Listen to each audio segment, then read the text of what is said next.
Mesdames, Messieurs, bienvenue. Nous sommes aujourd'hui à l'unité de recherche en microbiologie appliquée et pharmacologie des substances naturelles.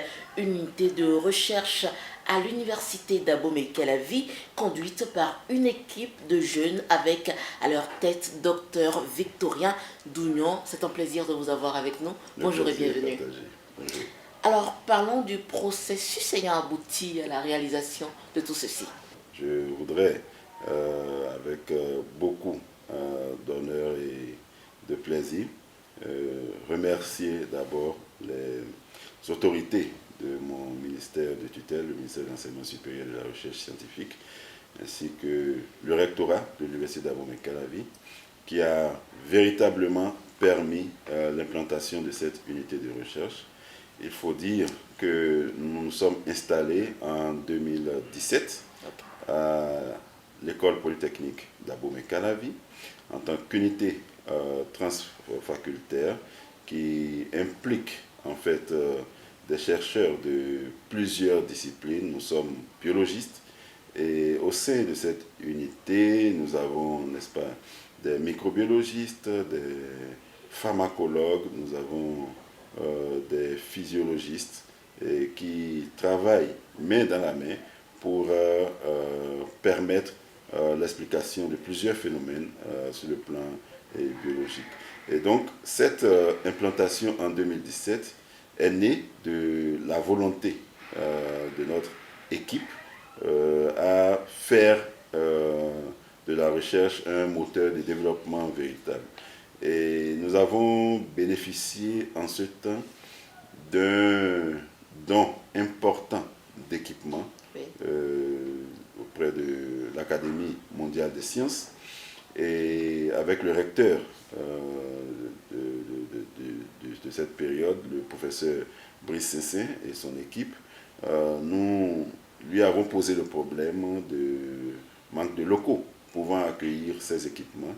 Et très rapidement, il a mis à notre disposition 2 salles préfabriquées. Donc, c'était du matériel préfabriqué. Et donc, nous avons intégré ces locaux-là. Nous avons, sur la base de nos cotisations en 2017, nos premiers salaires, nous sommes constitués un fonds pour monter cette unité-là. À cette étape, ce sont les membres aujourd'hui de l'URMAFA qui... enfin, c'est pour dire que c'est sur fonds propres que nous avons tout ceci aujourd'hui. Oui, et déjà depuis 2017, les travaux de cloisonnement avaient été financés par les membres entièrement. Et de 2017 à 2019, nous avons eu beaucoup d'autres équipements et le besoin d'avoir une expansion a commencé par se faire sentir. Et c'est dans la concrétisation de cette vision-là que nous avons ces locaux aujourd'hui. Okay. Et ces locaux ont également été en grande partie financés par les efforts des membres de l'URMAFA. Alors, votre credo à l'URMAFA est faire de la science son véritable levier de développement. Docteur Dougnon, comment est-ce que vous pensez atteindre cet objectif avec cette unité de recherche? Atteindre cet objectif a commencé déjà parce que tout développement passe par la recherche, que ce soit au niveau militaire, que ce soit au niveau médical, que ce soit au niveau agricole. Tout développement passe par la recherche et nous avons eu beaucoup de pays qui ont compris cela, la Chine notamment, qui a compris qu'il fallait investir au niveau de la recherche pour s'en sortir véritablement. Et au niveau de l'URMAFA, nous avons déjà commencé ce chemin et au niveau de 3 principales orientations.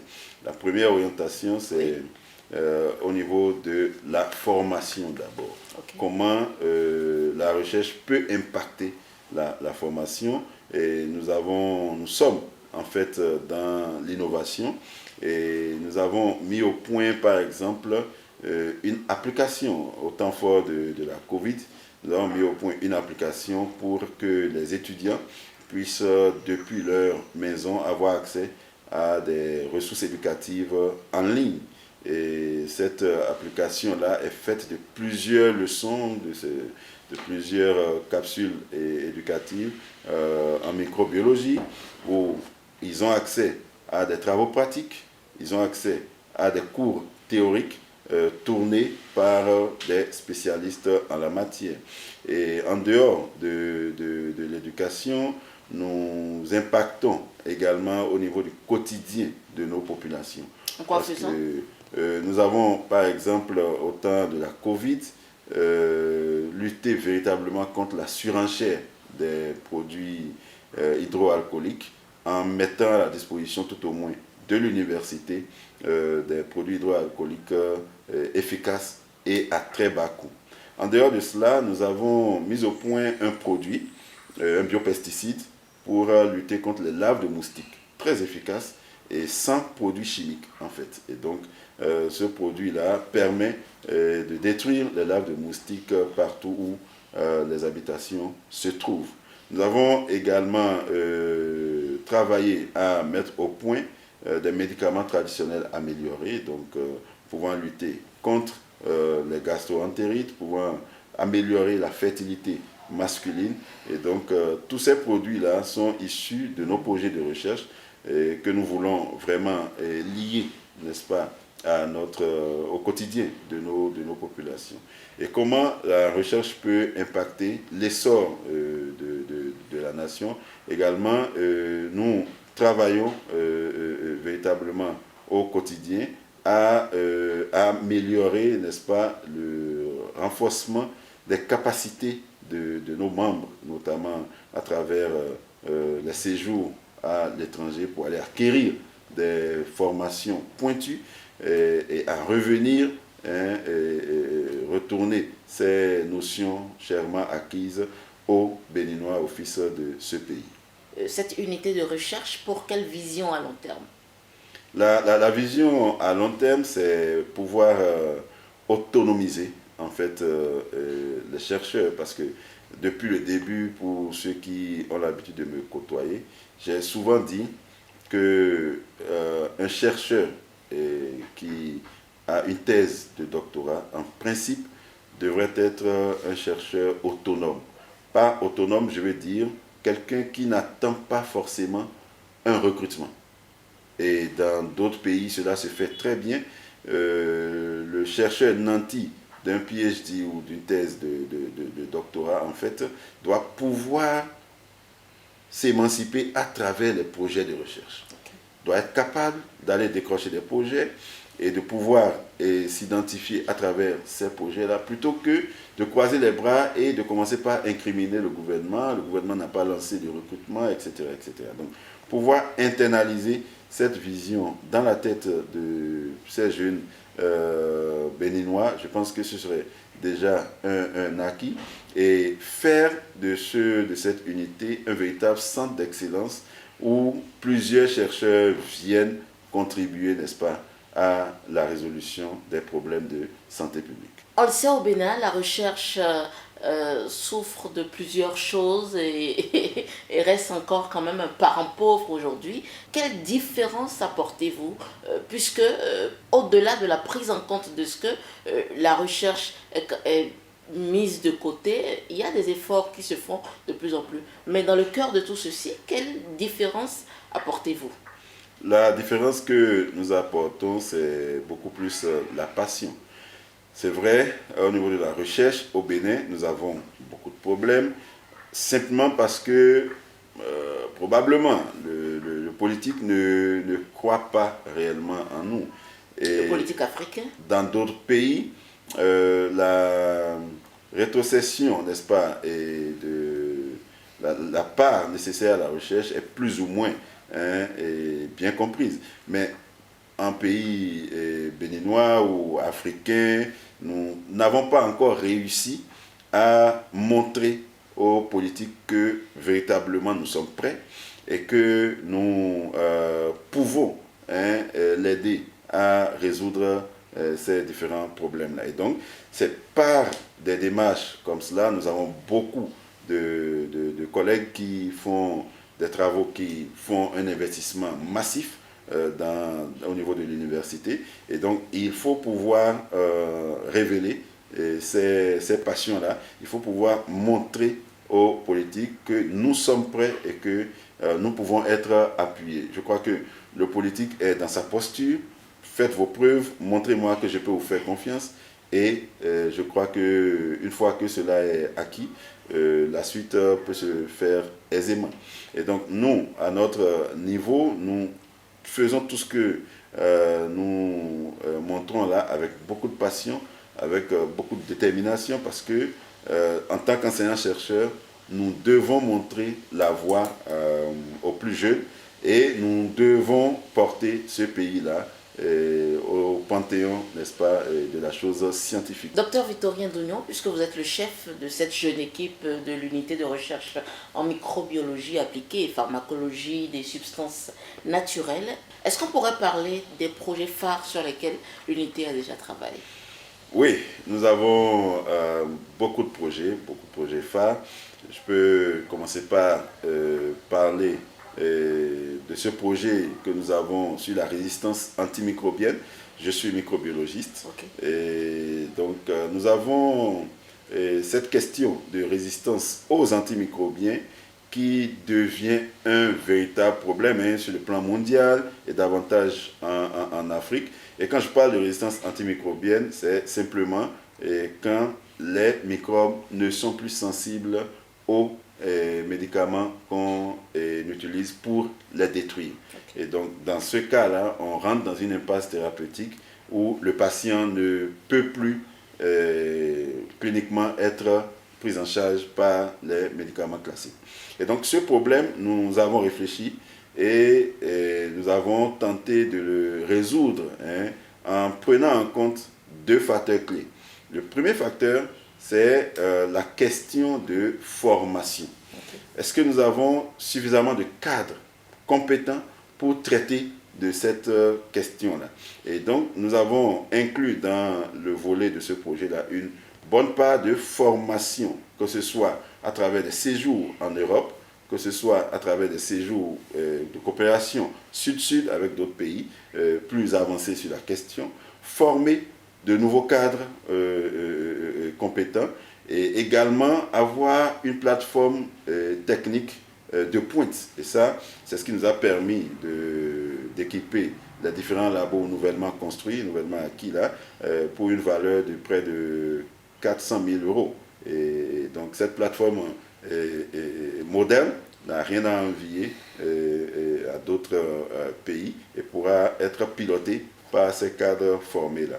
Nous avons aussi ce projet récemment obtenu auprès de la CEDEAO, donc un prix que nous avons décroché dernièrement pour travailler sur les plantes médicinales actives contre les coronavirus et les bactéries multirésistantes. Voilà un peu les deux gros projets phares sur lesquels nous employons chaque jour au niveau de l'unité. En termes d'innovation, ça dit quoi? Ou c'est trop tôt d'en parler? En termes d'innovation, ce n'est pas du tout tôt. Nous avons déjà plusieurs produits d'innovation. J'ai parlé de ces médicaments traditionnels améliorés. Oui. Nous avons également ce biopesticide que nous avons mis au point ici au niveau de l'unité. Nous avons cette application mobile que nous avons mise au point. Donc voilà autant d'innovations déjà que nous avons pu mettre en place et qui vont être portées maintenant au niveau de la population à travers notre start-up qui est piloté par de jeunes étudiants entièrement en fin de formation et qui font leurs premiers examens au niveau de l'entrepreneuriat, mais basé sur nos produits de recherche. Docteur Victorien Dougnon, quels sont les défis que vous aurez à relever? Oh, les défis que nous avons à relever, il y en a tellement. Déjà, la question des infrastructures. C'est vrai, nous avons un bâtiment flambant neuf construit avec nos efforts, Mais la vision, en fait, était d'avoir 3 fois ce bâtiment-là. Donc, nous ne sommes pas encore véritablement satisfaits de là où nous sommes. Nous rêvons véritablement d'avoir un complexe de recherche à la hauteur de nos ambitions. Donc, le défi, il est là. Ensuite, nous avons comme défi véritable le personnel. Le personnel parce que c'est vrai, nous avons une équipe engagée, dynamique, mais qui mérite d'être soutenue, qui mérite véritablement d'être recrutée pour davantage contribuer à l'atteinte des objectifs et évidemment l'accompagnement institutionnel. Et ça n'a pas de prix, ça n'a pas de valeur. Je peux dire tout le soutien dont nous avons bénéficié de la part des différentes autorités à tout niveau en fait. Et donc que cet accompagnement-là puisse perdurer et s'intensifier dans le temps. Voilà autant de défis que nous avons, ne pas s'arrêter en si bon chemin et davantage faire plus pour révéler l'université d'Abomey-Calavi, faire plus pour montrer de quoi les jeunes béninois sont capables et inscrire le Bénin en lettres d'or dans le panthéon de la recherche scientifique. Avant de mettre un terme à cet entretien, est-ce qu'on pourrait parler des différents partenaires que vous avez, autant à l'interne qu'à l'international?